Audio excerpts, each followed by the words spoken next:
iwasan natin palaging maghanap ng mali, ng hindi tama, ng butas sa buhay ng ibang tao. Ang dami pong mga misis, yan ang kanilang pagkukulang. Palagi na lang binabantayan ang kanilang mga mister. Tinitignan kung sila ba'y nangangaliwa, kung meron ba silang kulasisi.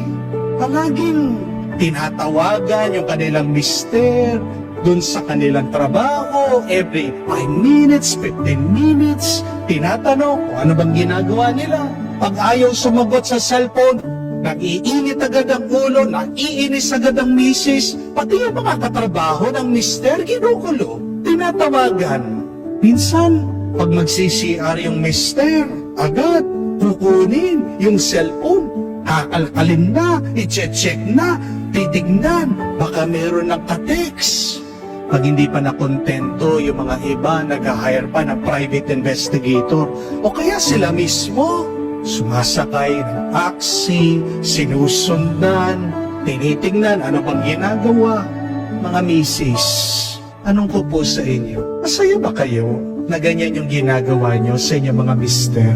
Sagutin nyo po, natutuwa ba kayo sa palagi nyong binabantayan, tinitignan kung sila ba ay nagkakasala o sila ba ay nangangaliwa sa inyo? Sigurado ko po hindi kayo masaya. Di ba? Kung mahal ka ng tao, ang palagi mong makikita sa kanya ay yung tama niyang ginagawa. Amen? Kung mahal mong isang tao, kung magkamali man ang taong yan, papatawarin at papatawarin kanya. Father, kung talaga nangangaliwa, problema niya yan. Kung kutob mo, pinagpapalit ka niya. Kung kutob mo, meron siyang ginagawa na patago, pagdasal mo siya. Itaas mo siya sa Diyos. Ipanalangin mo siya. Kasi hindi nakakatulong yung pinupulis mo ang iyong asawa. Amen? Kung man pagtaksilan ka ng iyong mister, kung man ayaw ka ng isang tao, ang tanong, bakit kaya niya ginagawa yun? Ang sagot ko po, hindi ko alam. Siya lang ang makakasagot niyan. Mabuti niyong gawin, tanungin niyo siya. Amen? Kaysa sa palagi mo na lang hinahanapan ng mali ang taong yan. Mag-usap kayo ng mabuti. Pero ang paalaala, kung mahal mo ang isang tao, magkamali man siya, magkasala man siya, magkulang man siya sa'yo, ang mahalaga, mahal mo pa rin siya. Hindi po ba? My dear friends, there will always be two choices in our life. The first choice is, you can be the person who looks at the soil and only sees that it is dirty. But second, you can choose to become the person who looks at the soil and finds gold. Yan po yung dalawang pwede natin piliin sa buhay. Sinong gusto mong maging?